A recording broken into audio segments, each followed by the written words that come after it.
Hey everyone, welcome back to the channel. Have you ever dreamed of getting an acre or two of land outside the city and building your own dream home? Or maybe you'd love to live in a suburban community, but you want a home that's customized to you? If buying a piece of land to build your home is on your bucket list, stay tuned.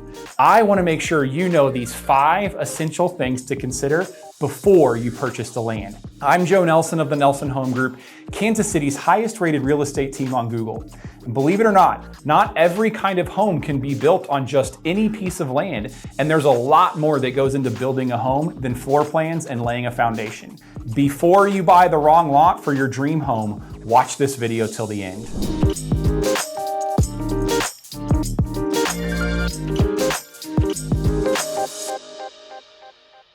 First up, make sure you check out all utilities. Have utilities already been laid on the lot, or is the land completely raw? Connecting to electric, gas, and water services can get very expensive depending on the location of the existing utilities. In some cases, it can be up to $15,000 or more to connect just one of these utilities because of the distance between hookup and the house location. Before you buy the lot, you want to make sure your budget can accommodate whatever is needed to get your new construction home connected to water, gas, and electric. Also, is there a sewer system that the home will be connected to, or will it need a septic system? Both of these come with their own set of costs and additional time requirements for installation, and different types of septic systems will have vastly different costs associated. Some properties require a $6,000 system, while some might require a $40,000 system based on their soil type alone. If you can test the soil before completing the purchase, make sure you do. In our contracts here in the Kansas City area, there is a provision for soil testing as a contingency for closing.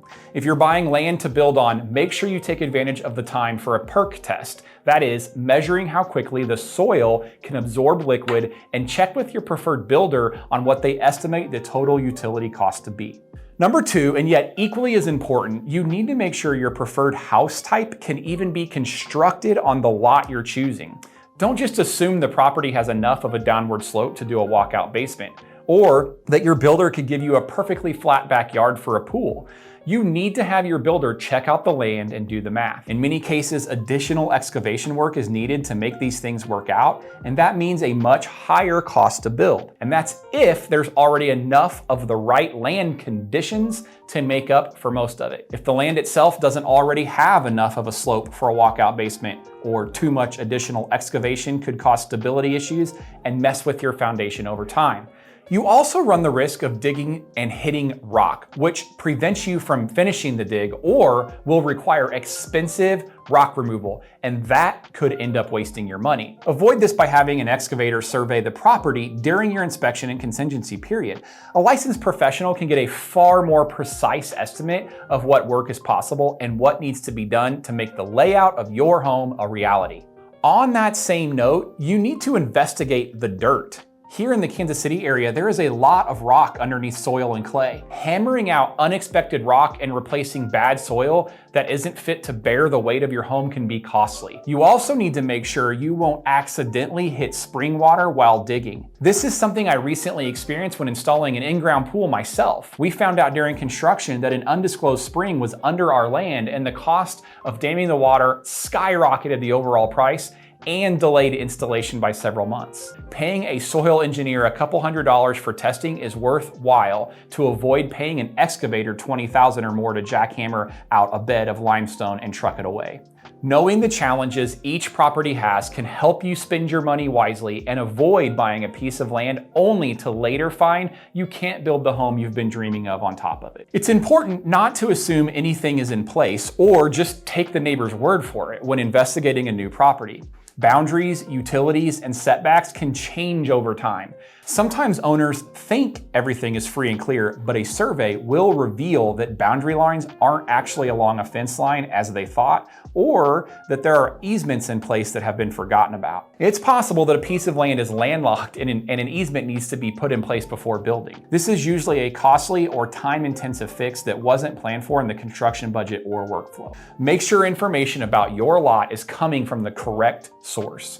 Builders will be able to help identify the correct information information too, but there are times when they need to rely on information from the owner. Make sure to have a survey done on the land and cross-check with a title company or county for any easements or restrictions. If the land is within an HOA, you'll need to check on the covenants and restrictions in place too. Another thing to keep in mind is that dealing with certain jurisdictions can really affect your costs and timelines. Permitting, inspections, and building codes can be radically different from one city or county to the next. Talk with your builder about these differences because they can have implications that may affect your building goals, especially where timeline is concerned. The same house within Kansas City city limits is a much different project when it's in Clinton County, for example. Builders can't even break ground until they get proper permits from the city or county, so knowing how long it takes to get those permits in a given jurisdiction will give you a better idea of how long construction is likely to take. Anything you as a buyer can do to gather information on the property, including engaging professionals early, will serve you well,